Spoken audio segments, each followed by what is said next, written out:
Disabled veteran walks into diner, hasn't eaten in 2 days. Waitress takes one look at his dirty leather jacket and points to the door. "We don't serve your kind here," she announces to the whole room. Customers nod. He tries to explain he just wants coffee, but she threatens to call the cops. He leaves without a word. But 3 days later, he returns, and 1,000 Hell's Angels roll in behind him. Her diner will never be the same. Before we dive in, let us know where you're watching from. The November cold bites through Marcus Webb's worn leather jacket as he pushes open the diner door. His right leg drags slightly. Shrapnel from Kandahar left its mark. He hasn't eaten in 2 days. His hands shake as he reaches for the counter stool. The warm smell of coffee and bacon makes his empty stomach clench. But then the warmth disappears. Waitress Sarah Mitchell looks up from wiping down tables. Her eyes narrow. She sees the road dirt on his jacket, the mud on his boots, the gray in his beard. She doesn't see the purple heart pin barely visible under the grime. She doesn't see the man, just the mess. "We don't serve your kind here," she announces. Her voice cuts through the breakfast chatter. Forks stop halfway to mouths. Conversations die. Marcus raises his hands slowly. "Ma'am, I just want coffee. I can pay." His voice is quiet, respectful. He pulls out a crumpled $5 bill. Sarah's face hardens. "You're tracking dirt everywhere. This is a family establishment." She crosses her arms. "Leave now or I'm calling the police." "Please," Marcus whispers. "I'm a veteran. I don't care what you are," Sarah snaps. "Out." The other customers nod.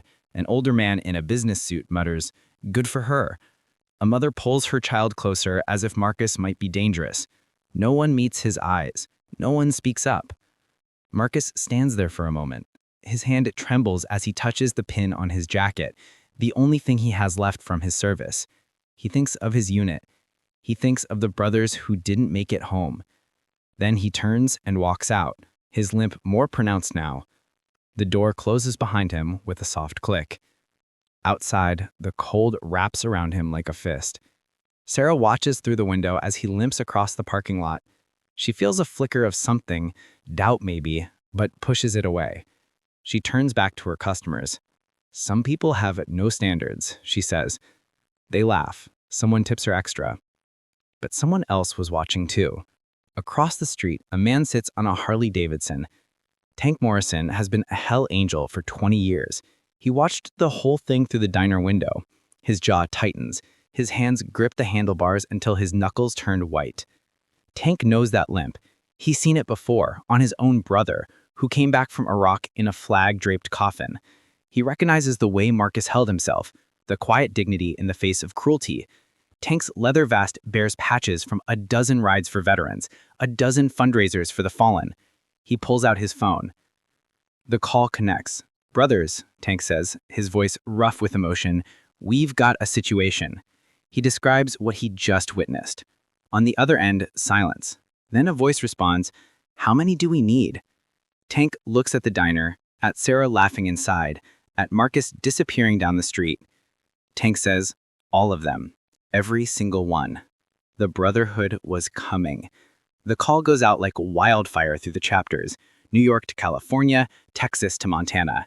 Brothers who served, brothers who lost someone who served, brothers who understand what it means to be invisible. "There's a vet who needs us," the message reads. 3 days, be ready. In a garage in Ohio, Big Jake listens to the story and remembers his father, homeless after Vietnam, dead in an alley before Jake turned 10. He starts his engine. "I'm in," he texts back. In Arizona, a woman named Razor reads the message and touches the photo of her son on her bike's fuel tank. KIA, Afghanistan, 2011. She revs her engine. The sound echoes like thunder. In Florida, Marcus, Doc Williams, closes his eyes. He's pulled bodies from burning vehicles. He's held dying men who whispered for their mothers. He knows what service costs. "Rolling out in an hour," he replies. The engines start, one by one, then dozens, then hundreds. The sound builds like a storm gathering strength. Harley Davidsons, Indians, and Triumphs, all united. Leather vests gleam in the sun. Patches tell stories. Purple Heart, Bronze Star, some gave all. By dawn, the town would never forget what rolled in. They ride through the night. Headlights stretch for miles on the empty highways. People in small towns step onto their porches, drawn by the thunder. Children point. The convoy moves as one, a river of chrome and steel and purpose. Tank leads them. Behind him, the line of motorcycles stretches back so far he can't see the end. His radio crackles with check-ins. Ohio chapter 200 strong. Texas 150 rolling. California 300 and counting. Hours pass. The sun rises. In the diner, Sarah pours coffee for the morning regulars. She's forgotten about the dirty biker. She's counting tips, thinking about her shift ending. She hears something in the distance. A low rumble like approaching thunder. But the sky is clear. The sound grows louder, closer. The windows start to rattle. Coffee ripples in cups. Customers look at each other, confused. Sarah steps to the window. Her face goes pale. Motorcycles. Hundreds of them. No, thousands. They fill the street, the parking lot, the entire block. Chrome glints in the morning sun like an army of knights. Engines idle with a sound that shakes the ground. Every rider wears leather and patches. Every face is hard, determined. And in the front, Tank Morrison sits on his bike. Next to him, limping forward on foot, is Marcus Webb. Sarah's hands start to shake. The confidence drains from her face. Customers press against the windows. Someone whispers, "Oh my God." Tank kills his engine. 1,000 others follow.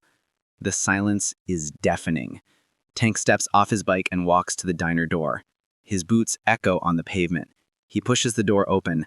The bell chimes, cheerful, absurd in the tension. "Ma'am," Tank says, his voice carrying to every corner of the room. "3 days ago, you refused to serve this man. You called him your kind. You threatened him with police." Sarah backs against the counter. I didn't.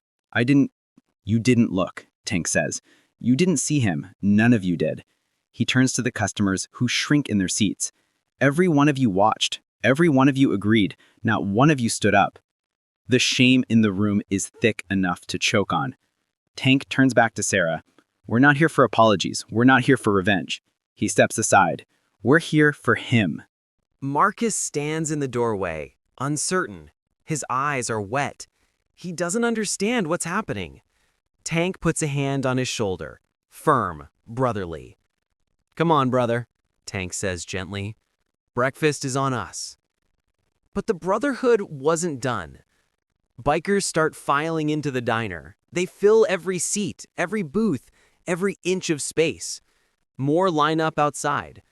Big Jake steps forward and places a wad of cash on the counter. Hundreds of dollars. Coffee and breakfast, for everyone, especially him. Razor approaches Marcus. She reaches into her vest and pulls out a folded flag, the one from her son's funeral. "My boy would want you to have this," she says, her voice cracking. "He'd want you to know you're not invisible. Not to us." Marcus takes the flag with shaking hands. Tears stream down his weathered face. I can't." "You don't have to say anything," Doc Williams says, stepping forward. "You've already said enough. You've already given enough." Over the next hours, something beautiful unfolds. The bikers don't just buy Marcus breakfast. They pass a helmet around, the universal collection plate. Bills pile up. 20s, 50s, hundreds. When it's full, Tank dumps it on the counter. $7,000. For rent, for food, for whatever you need to get back on your feet. But they're not finished. Someone asked, "Where are you staying?" Marcus looks down. "My truck. Been sleeping there for 3 weeks." The bikers exchange glances. Razor makes a call. "My brother owns an apartment complex 2 towns over. You've got a place. First 3 months free." Big Jake writes down his number. "I run a motorcycle repair shop. You need work? You've got it. I don't care about your leg. I care about your heart." Marcus can't speak. He can only weep. The customers who nodded 3 days ago sit frozen watching. The mother who pulled her child away now clutches her napkin, tears on her cheeks. The businessman who muttered approval stares at his plate, unable to eat. Sarah stands behind the counter, her face streaked with mascara. "I'm so sorry. I'm so sorry."